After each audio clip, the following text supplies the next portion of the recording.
Assalamualaikum warahmatullahi wabarakatuh. Sampurasun, semangat pagi Ananda Soleh dan Soleha. Apa kabar semuanya? Semoga semua selalu ada dalam keadaan sehat, ceria, dan selalu semangat. Ananda Soleh dan Soleha, alhamdulillah kita bertemu kembali bersama Ibu Reni Rahayu untuk mempelajari muatan IPA, yaitu tentang pernapasan pada hewan. Sebelum belajar, alangkah baiknya kita berdoa terlebih dahulu supaya lancar belajarnya dan diberkahi Allah Subhanahu wa taala. Kita sama-sama membacakan basmalah. Bismillahirrahmanirrahim. Nah, sekarang kita lanjutkan untuk menyimak penjelasan berikut ini. Alat pernapasan pada hewan, muatan pelajaran IPA kelas 5.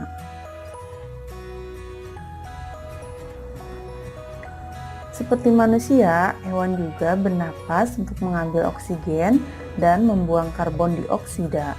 Namun, sistem pernapasan pada hewan berbeda dari manusia. Bahkan, sistem pernapasan pada hewan pun berbeda-beda sesuai dengan jenis dan tempat hidupnya.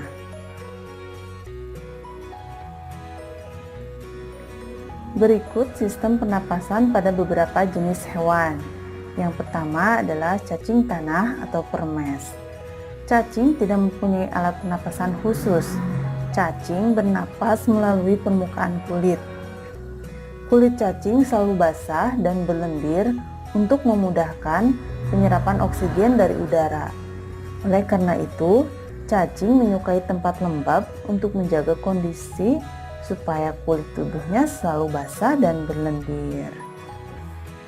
Di bawah permukaan kulit cacing yang tipis terdapat pembuluh udara. Saat udara masuk melalui kulit, oksigen diikat oleh darah. Pada darah cacing terkandung hemoglobin sehingga mampu mengikat oksigen. Oksigen yang diikat oleh hemoglobin lalu diedarkan ke seluruh tubuh. Zat sisa pembakaran berupa karbon dioksida dan uap air dikeluarkan melalui tubuh juga. Nah, ini ya gambar cacingnya. Ketika kita sedang bercocok tanam untuk kemudian menyediakan media tanamnya, pasti kita akan menjumpai beberapa cacing ya di dalam tanah. Ini cacing ini berguna untuk menyuburkan tanah. Nah, alat pernapasannya yaitu melalui permukaan kulit, begitu ya Ananda. Yang kedua adalah serangga atau insekta. Alat pernapasan serangga berupa trakea. Nah, ini trakea ya, seperti ini. Yaitu sistem tabung yang memiliki banyak percabangan di dalam tubuh. Percabangan trakea disebut trakeola. Trakea mengedarkan oksigen langsung ke semua sel tubuh dan organ serta menyerap karbon dioksida dari semua sel tubuh untuk dibuang. Udara memasuki trakea melalui pori-pori kecil di permukaan tubuh serangga yang disebut spirakel. Nah, ini spirakel ya. Selanjutnya, udara beredar melalui pembuluh udara kecil. Sel-sel tubuh mengambil oksigen langsung dari pembuluh udara kecil itu. Karbon dioksida dari sel akan mengalir ke trakeola, lalu dibuang melalui lubang spirakel.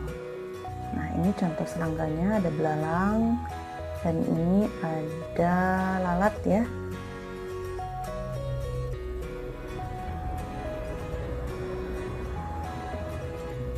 Yang ketiga adalah ikan atau Pisces. Ikan bernapas dengan organ khusus mirip saringan yang disebut insang. Nah, ini namanya insang ya. Insang itu terdapat di kepala ikan. Insang berbentuk lembaran tipis berwarna merah muda dan selalu lembab. Pada gambar kiri di atas yang ini menunjukkan ikan mulai bernapas ya. Mulut ikan membuka dan rongga mulut mengembang untuk menghisap air. Ini menunjukkan anak panah biru ini menunjukkan aliran air masuk ke dalam rongga mulut, memasukkan air ya. Gambar sebelah kanan menunjukkan saat berikutnya mulut ikan menutup dan tutup insang membuka. Ya. Ketika memasukkan air, tutup insang menutup, dan ketika ingin mengeluarkan air, tutup insang membuka. Ya. Gerakan mulut ikan dan tutup insang itu secara bersamaan memompa air keluar dari rongga insang. Gambar panah biru menunjukkan aliran air keluar melalui insang. Ini ya, masukkan melalui mulut, lalu mengeluarkannya melalui insang.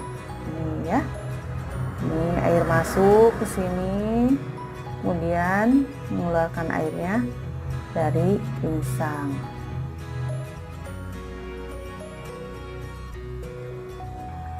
Yang keempat adalah amfibi.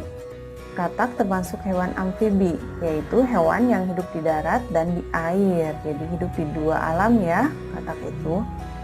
Saat masih berupa kecebong atau berudu, ini berudu ya atau kecebong, katak hidup di air dan bernapas dengan insang. Nah, berudu ini bernapas dengan air, bernapas dengan insang karena hidup di air. Nah, setelah berumur 9 hari, kecebong bernapas menggunakan insang dalam.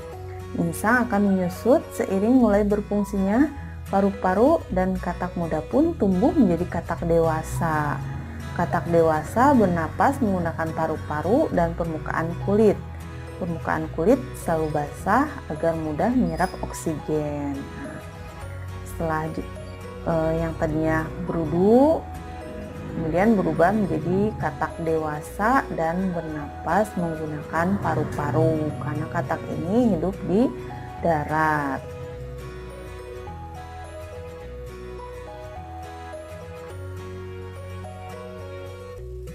Yang kelima adalah reptil. Reptil bernapas menggunakan paru-paru. Udara masuk melalui hidung, lalu ke batang tenggorokan, lalu ke paru-paru. Nah, ini adalah contoh beberapa reptil ya. Ada buaya, ada ular, ada kadal, ada iguana, ada kura-kura. Paru-paru reptil terletak di dalam rongga dada dan dilindungi oleh tulang rusuk. Pada reptil yang berkubang di air seperti buaya, lubang hidungnya dapat ditutup selama menyelam. Dengan begitu, air tidak akan masuk ke dalam paru-paru.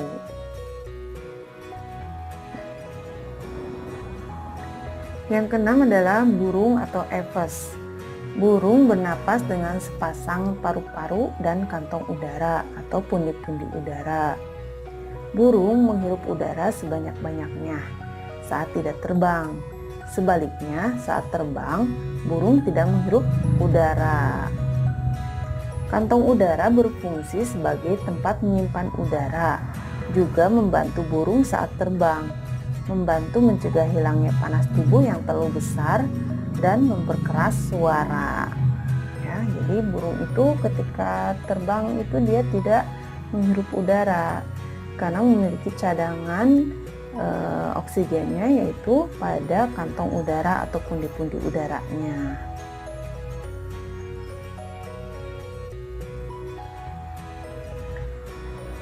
Yang terakhir adalah mamalia. Mamalia adalah jenis hewan yang menyusui anaknya. Ada dua jenis mamalia, yaitu mamalia darat dan mamalia air. Ini adalah contoh-contoh binatang atau hewan mamalia darat, ya, dan ini adalah contoh mamalia air. Mamalia darat di sini ada sapi, ada domba, jerapah, kuda, dan lain sebagainya. Dan di sini ada mamalia air, contohnya adalah lumba-lumba dan ikan paus. Alat pernapasan mamalia darat terdiri atas hidung, pangkal tenggorok, batang tenggorok, dan paru-paru. Pada mamalia air, hidungnya dilengkapi katup. Saat menyelam, katup akan menutup, dan saat muncul ke permukaan air, katup terbuka. Pada saat itulah mamalia air menghirup dan mengeluarkan karbon dioksida.